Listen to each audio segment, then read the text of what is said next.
വീട്ടിൽ ആളില്ലെങ്കിൽ കുഴപ്പം ഇത് തന്നെ. പറയുമ്പോൾ നീ എവിടെ പോകണമെന്ന് പറയും, പക്ഷെ കാര്യത്തിന് ആളില്ലെങ്കിൽ ഒന്നും നടക്കൂല. കൈ അങ്ങോട്ട്.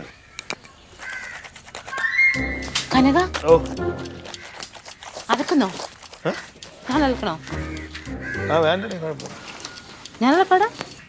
അല്ല രണ്ടേ ഉള്ളു. എന്നാ പിന്നെ നീ അലക്ക്. ഒരു സംഭവം ഉണ്ടായി. നീയല്ലേ പറഞ്ഞത് അമ്മയും റൊണാൾഡും തമ്മില് അങ്ങനെ വേറെ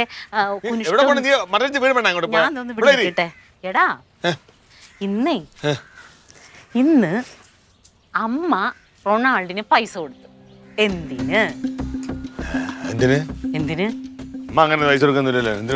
പൈസ കൊടുത്തെന്ന്. അമ്മ റൊണാൾഡിന് പൈസ കൊടുത്തു. ഞാൻ എന്നിട്ട് അമ്മേനോട് ചോദിച്ചു, അമ്മ എന്തിനാ അമ്മ റൊണാൾഡിന് പൈസ കൊടുത്തതെന്ന് ചോദിച്ചു. അപ്പൊ അമ്മ പറയാണ്, ഞാന് കുറച്ചു കിടന്ന് തപ്പി, എന്നിട്ട് പറയാ ഞാൻ മരുന്ന് മേടിക്കാൻ വേണ്ടിട്ട് അവന്റെ പൈസ കൊടുത്തതാണ്. അല്ലേ? ഞാൻ ചോദിച്ചു. അപ്പൊ പറയാണ് അവനെ കഷ്ടപ്പെടുത്തണ്ടെന്ന് വിചാരിച്ചിട്ട്, അവൻ ഇനി ബുദ്ധിമുട്ടാവണ്ടെന്ന് വിചാരിച്ചിട്ട് ഞാൻ കൊടുത്തതാന്ന്. പക്ഷെ വേറെ രസം കേട്ടോ.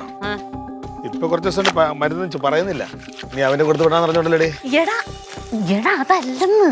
അങ്ങനെയാണെങ്കിൽ അമ്മയ്ക്ക് ആദ്യമേ എന്നോട് പറയാൻ പാടില്ലേ? പൈസ തന്നു എന്നോട് പറയാൻ പാടില്ലേ? ഇത് അതും പോട്ടെ, ഈ റൊണാൾഡില്ലേ, റൊണാൾഡ് അമ്മയ്ക്ക് കുറെ പൈസ കൊടുത്തെന്ന്. നെറ്റി പോറാൻ പൈസ ഇല്ലാത്തവൻ അമ്മയ്ക്ക് കുറെ പൈസ കൊടുത്തു എന്നാ പറഞ്ഞത്. തക്കിടു. അവൻ നുണ പറയോ? അവൻ നുണ പറയാൻ അറിയോ? അവൻ പറഞ്ഞ എന്റെ കണ്ണുകൊണ്ട് കണ്ടതാന്ന് പറയുന്നത്.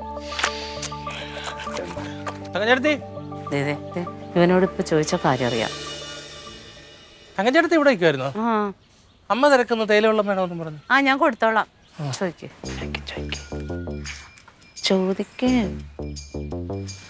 ചോദിക്കേ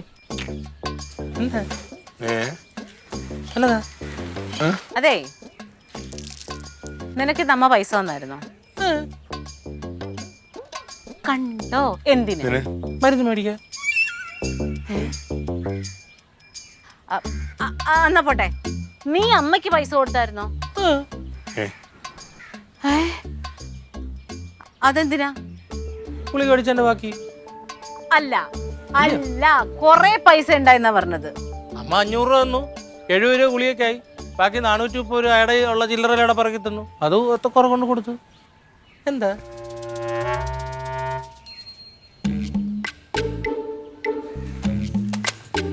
വെള്ളം തെറിക്കല്ലേ?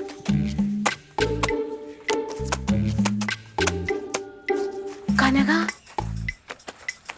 അവൻ പറഞ്ഞോണേലേ, അമ്മയ്ക്ക് ഗുളിക മേടിക്കാൻ അമ്മ പൈസ കൊടുത്തിട്ട് അതിന്റെ ബാക്കി കിട്ടണമെങ്കിൽ അമ്മയ്ക്ക് ആദ്യം ഗുളിക മേടിക്കാൻ.